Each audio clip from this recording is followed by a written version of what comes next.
Hello, hello. Welcome to the What in the World is Dyscalculia podcast. I'm your host, Honora Wall, and today I want to talk about what I call the Dyscalculia Trifecta: time, money, and place value. These concepts plague people with dyscalculia for their whole lives. They're just really tough. And in elementary school, what do you do in second, third, and fourth grade? Learn about time, learn about money, and learn about place value. So elementary school ends up being a very difficult time for students with this specific learning disorder. It's also a really tough time for their teachers, who are using every instructional strategy they can think of and not seeing a lot of results during assessments, and for parents who are really worried, especially if this is your oldest child, having these difficulties in early elementary school. It's very unsettling. You're not sure what this means for your student. It's also hard for the students themselves, who are really just defining themselves as mathematicians, defining themselves as students. They're trying so hard. The work ethic with this population of students is unparalleled. And they're just being frustrated at every turn. And this is very demoralizing. So we start to see by fourth grade students who are giving up on math, students who are giving up on themselves as learners, students who are giving up on mastering things that seem so easy and so commonly used. We talk about time all day and all night. We use money. Even though most of us are using plastic these days, we still talk about how much things cost. And in the math class, we use place value for expanded form, for working with decimals, for understanding quantity. So early elementary can be a really difficult time because of this dyscalculia trifecta.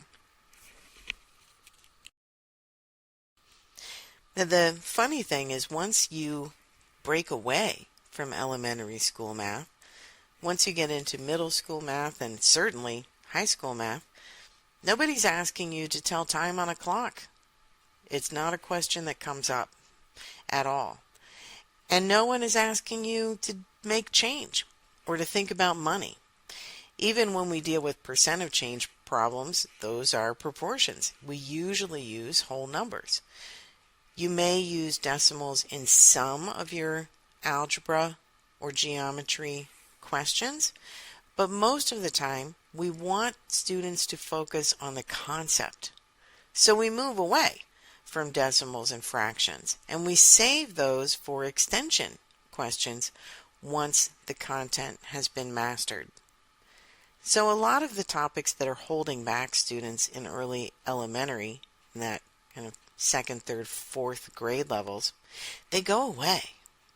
And we're left with students who no longer believe they can succeed in math class, even though the expectations are much more aligned with where they can be successful. So it's interesting, the dyscalculia trifecta stands in the way of students becoming great math students, and then it goes away. And we're left with students who don't believe they can outperform their past math experiences. So if you are a student with dyscalculia or the parent of a student with dyscalculia and you're experiencing this, I want you to know that math gets better and that your ability to succeed in math is going to be a lot easier. So if you can hold out for middle and high school math, I think you're going to have a much easier time with those topics. You're also going to be required to use a calculator for most of your high school math work and quite a good bit of middle school math. So if you can hold on to that fact that you're not going to have to memorize basic facts forever in order to be a good math student, better days are coming.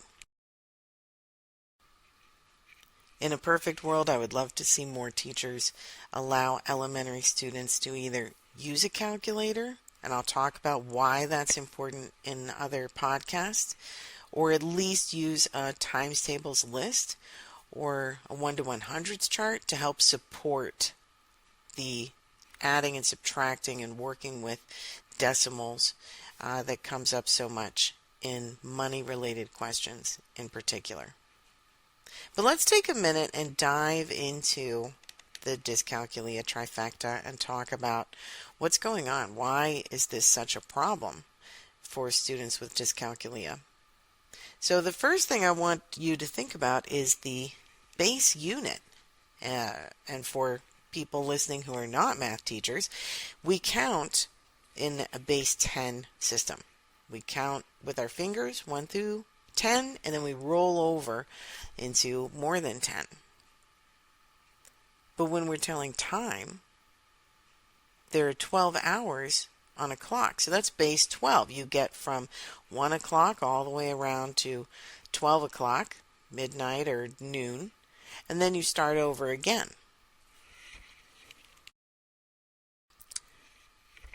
That is true unless we're talking about how many minutes are in an hour. Now we have 60 minutes. So that's a base 60. You count 1 second all the way through to 60 seconds, and boom, you've rolled into the next minute. We also have 60 seconds in a minute, but we have 24 hours in one day, 7 days in a week, unless you're looking at a business week, that's 5, 4 weeks in a month, 12 weeks in a year. All of these are different bases to count in. And for any student, that can be a very strange and confusing topic. Why is it always different? Later on, this same issue will rear its ugly head when you get into the United States customary units of measurement, which are all over the map.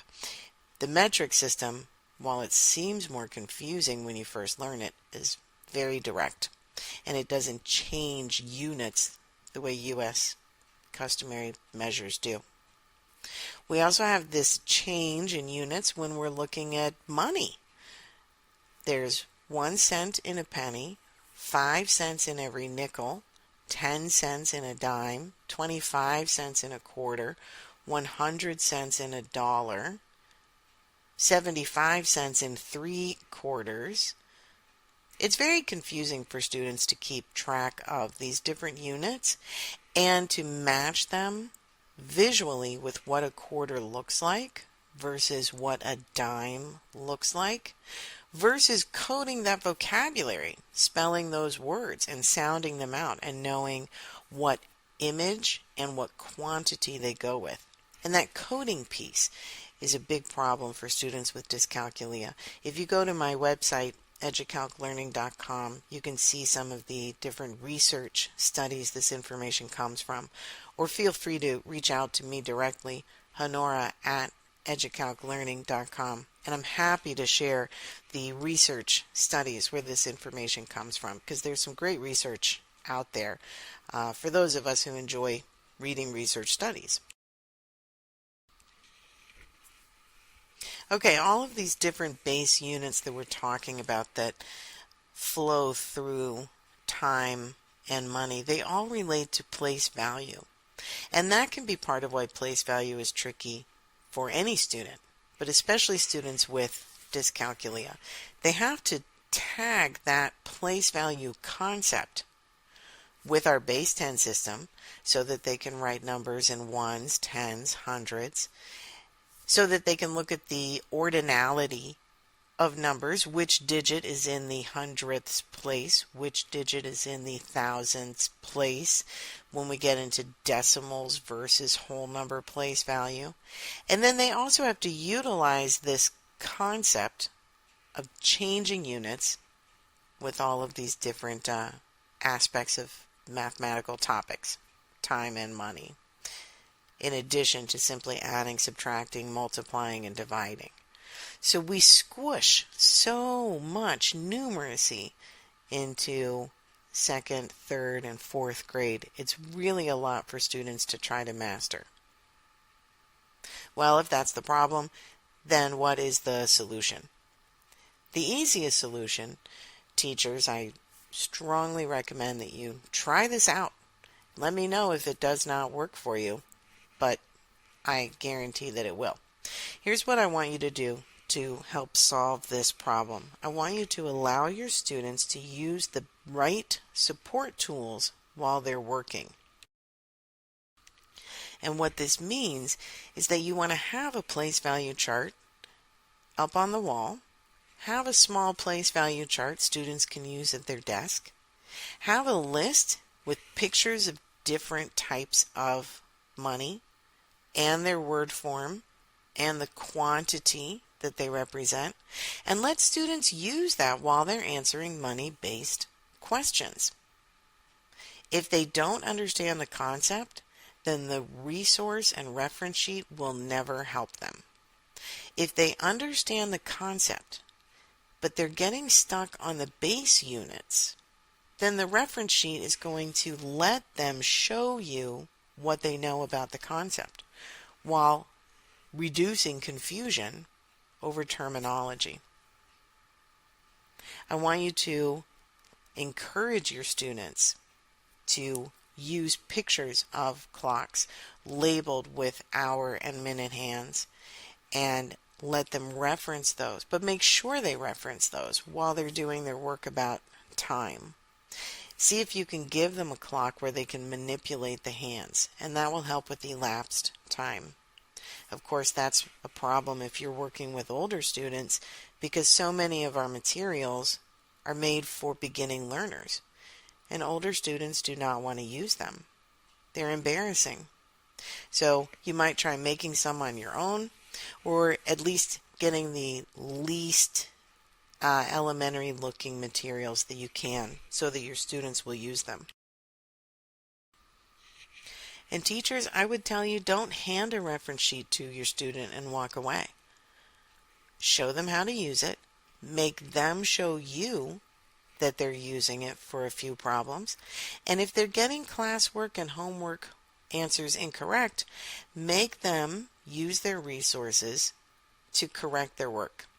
That way we're teaching students that precision and accuracy is what counts, more than memory.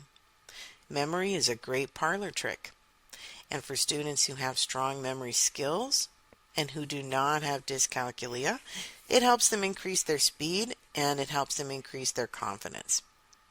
For students with this learning disorder, their parietal lobe loses math-related information, and there's nothing they can do about it. So they feel that extra frustration of knowing they've learned a concept and now they just can't remember what it is. So let's show our students that it isn't all about memory. It's about accuracy and precision and double checking your work. Use reference sheets, use imagery, and use tools to help your students get over the hump of the Dyscalculia Trifecta. Don't let time, money, and place value get in the way of their math success, and give them the tools to support themselves in this and all of their future math work. So the Dyscalculia Trifecta, time, money, and place value, very tough for students with this specific learning disorder. If you have questions or comments, or if you need more references, resources, or if you'd like to talk about your students and some of the issues they're facing, please reach out. I'm available through Honora at educalclearning.com, or check out my website, Educalc Learning, and reach me through there or through LinkedIn. And I'm looking forward to having a conversation about this with you in the future. Thanks for listening.